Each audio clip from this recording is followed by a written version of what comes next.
नमस्कार दोस्तों, मैं महावीर कर्मा श्री वेदा एकेडमी पर आप सभी का स्वागत करता हूं।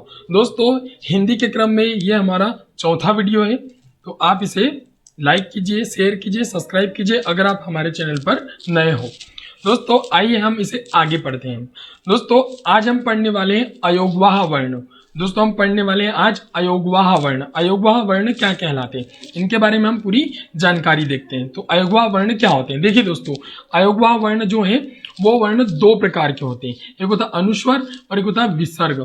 इनमें सबसे इंपॉर्टेंट चीज क्या है दोस्तों, ये ध्यान रखिए। अनुस्वर को इस तरह लिखा जाता है, ये उसकी मात्रा है, और विसर्ग को इस तरह लिखा जाता है डबल डॉट करके, ये उसकी मात्रा होती है।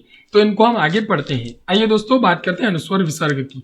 परंपरा अनुसार अनुस्वर और विसर्ग को स्वर के साथ रखा जाता है। कैसे रखा जाता है? स्वर के साथ रखा जाता है, किंतु यह स्वर ध्वनिया नहीं है। किंतु क्या है दोस्तों? ये स्वर ध्वनिया नहीं है, क्योंकि इनका उच्चारण व्यंजनों के उच्चारण की तरह स्वर की सहायता से होता है। क्योंकि इनका उच्चारण कैसा होता है? व्यंजनों की तरह ही, उनके व्यंजनों में जैसे स्वर लगाते हैं वैसे वैसे इनका भी उच्चारण जो है स्वर की सहायता से होता है। यह व्यंजन भी नहीं है। ये क्या है दोस्तों? ये व्यंजन भी नहीं है। कैसे नहीं है? क्योंकि इनकी गणना स्वरों के साथ होती है। क्योंकि इनकी गणना किसके साथ होती है? स्वरों के साथ होती है। और इन्हीं की तरह लिखने में इनके लिए मात्राओं, अनुस्वर और विसर्ग का प्रयोग किया जाता है। इनकी गणना किसके साथ होती है? स्वरों के साथ होती है। और इन्हीं की तरह क्या होता है लिखने में? मात्राओं, मतलब मात्राएं कौन कौन सी मात्रा, जैसे मैंने अभी आपको बताई थी, ये मात्रा और ये मात्राओं का प्रयोग होता है। इसलिए क्या है? ये व्यंजन भी नहीं है। तो ये दोनों चीजें नहीं है, ये बात आपको ध्यान में रखना है। आइए दोस्तों, हम आगे बात करते हैं दूसरे शब्दों में इसे और कैसे हम समझ सकते हैं। तो दूसरे शब्दों में हम इस चीज को समझते हैं। अनुस्वर और विसर्ग लेखन की दृष्टि से स्वर एवं उच्चारण की दृष्टि से व्यंजन होते हैं। यह बात आपको ध्यान में रखनी है कि लेखन की दृष्टि से क्या है दोस्तों? स्वर है, और उच्चारण की दृष्टि से क्या है? व्यंजन है। ये बात आप समझ लीजिए। क्योंकि दोनों का जातीय योग ना तो स्वर है, यहाँ पर स्वर कर लीजिए दोस्तों, ये मिसप्रिंट हुआ है उससे यहाँ पर, क्योंकि इन दोनों का जातीय योग ना तो स्वर है, स्वर के साथ, और ना ही व्यंजन के साथ होता है। इनका जो जातीय योग है वो ना तो स्वर के साथ होता है और ना ही व्यंजन के साथ होता है। इसलिए इन्हें अयोग कहा जाता है। क्या कहा जाता है? इसलिए इन्हें अयोग कहा जाता है। इसलिए इन्हें अयोग कहते हैं दोस्तों, यह बात आप ध्यान रखिएगा। फिर भी यह अर्थ वहन करते हैं। क्या करते हैं दोस्तों? अर्थ देते हैं, अर्थ वहन करते हैं। इसलिए इन्हें अयोगवाह वर्ण कहते हैं। क्या कहते हैं? अयोगवाह वर्ण कहते हैं। इस बात को आप ध्यान रखिएगा।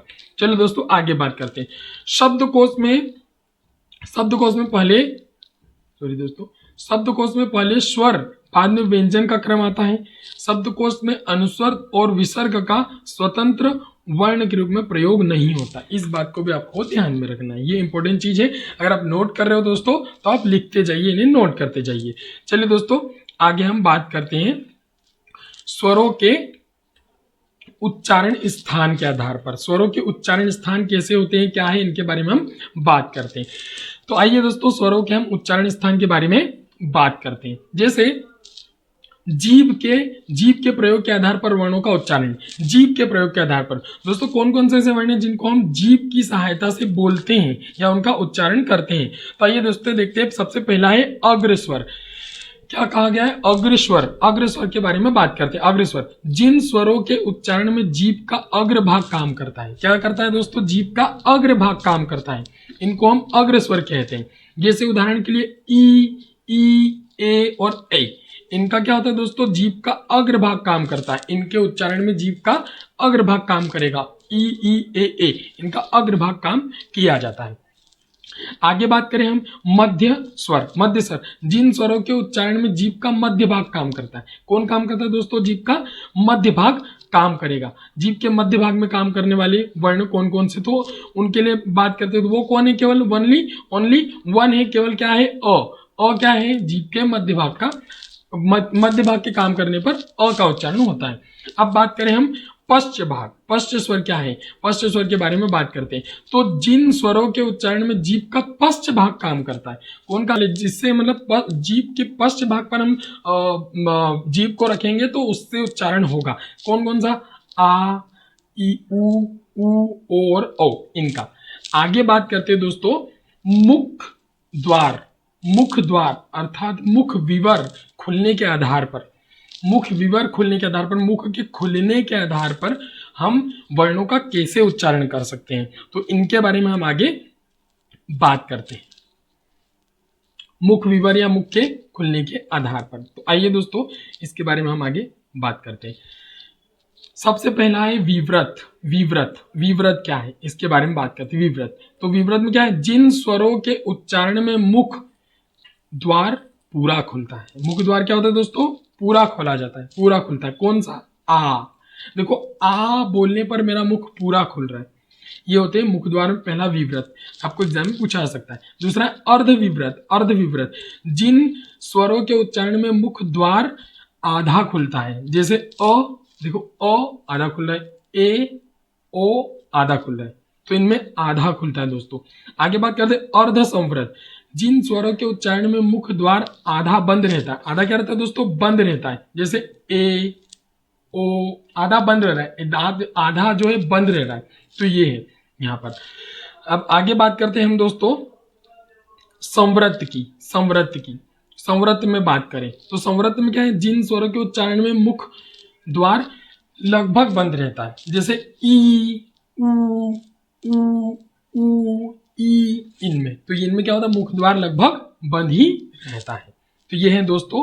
अब आगे हम कुछ ऐसी चीजों के बारे में बात करते हैं जिनसे हमने आगे कुछ चीजें पढ़ लिए पर इनके बारे में हमें जानकारी होना जरूरी है। कौन कौन सी, देखिए दोस्तों हमने बात किए थे वर्णों के उच्चारण स्थान की, आज हम उनको देखते हैं कि हम कैसे उनके उच्चारण कहाँ कहाँ से कर सकते हैं, इनके बारे में हम बात करते हैं। तो आइए दोस्तों सबसे पहले हम बात करते हैं सबसे नंबर 1 की, उसमें सबसे पहले बात करें हम नासिक की। तो नासिक नंबर 1, नासिक की मतलब नाक से, कौन कौन से, अंग, ई, अण, न, नम, इनके बारे में, तो इनसे हम नासिक, नाक से निकलने वाले।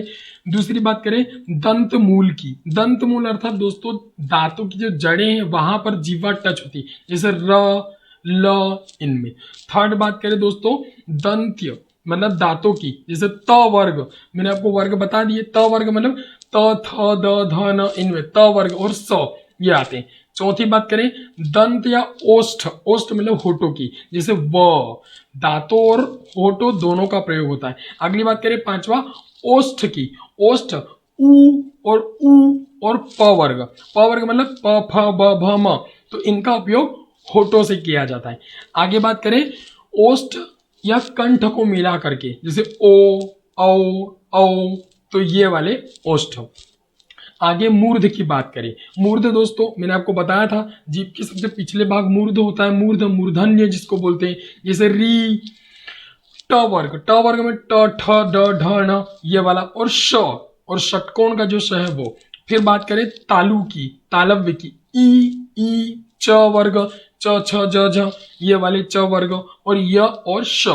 फिर बात करें कंठ की, तालु में ए, इनके बारे में। फिर बात करें कंठ की, किसकी बात करें दोस्तों, कंठ की, कंठ की बात करें तो कंठ में कंठ औ, ये, तो ये सारे मैंने आपको 11 चीजें बताई दोस्तों, ये 12 लिखा है, 11 चीजें बताइए, 11 जगह से हम उच्चारण स्थान करते हैं, तो इनको आप अच्छे से समझ लीजिए दोस्तों और याद रखिएगा। चलिए दोस्तों आगे हम बात करते हैं हमारे होठों की स्थिति के आधार पर। सबसे पहला है अवृत मुखी, जिन स्वरों के उच्चारण में होठ या मुख, होठ जो है और मुख जो है वो गोलाकार नहीं होता, होठ और मुख कैसे गोल नहीं हो पाते। कौन कौन से, आ, ई, ए, ये वाले, ये दोस्तों जिनको बोलने पर उच्चारण में होठ हमारे गोल नहीं हो रहे। आगे बात करें व्रतमुखी, व्रतमुखी इनके बारे में बात करें तो कौन से, जिन स्वर के उच्चारण में होठ या व्रतमुखी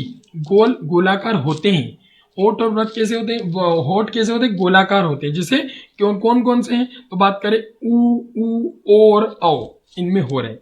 आगे बात करें हम दोस्तों नाक या मुंह के आधार पर उच्चारण वर्ण, नाक के आधार पर, मुंह के आधार पर उच्चारण वर्ण की हम बात करें तो कौन कौन से, तो सबसे पहला है निरुनासिक। आप इसको अच्छे से ध्यान रखिएगा, एग्जाम में कई बार क्वेश्चन पूछा गया है। निरुनासिक या मौखिक स्वर भी कहलाते हैं। जिन स्वरों के उच्चारण में, जिन स्वर के उच्चारण में हवा मुख से, केवल मुख से निकलती है, कौन कौन से हैं, तो अ, आ और ई, इनमें हवा क्या हो रही है, केवल दोस्तों मुख से ही हवा निकलती है, तो ये होते हैं। आगे हम बात करें दोस्तों अनुनासिक की, किसकी बात कर रहे हैं हम, अनुनासिक की। अनुनासिक में क्या है, तो देखिए दोस्तों ये आपके सामने अनुनासिक।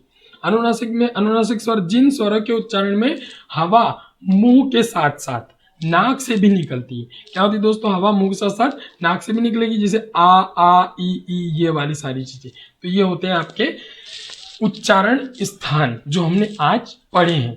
दोस्तों अगर आपको हमारा वीडियो पसंद आया हो, समझ में आया हो, तो आप इसे लाइक कीजिए, शेयर कीजिए और दोस्तों वीडियो को पूरा देखिए और दोस्तों इसे शेयर करना न भूलिए। धन्यवाद दोस्तों।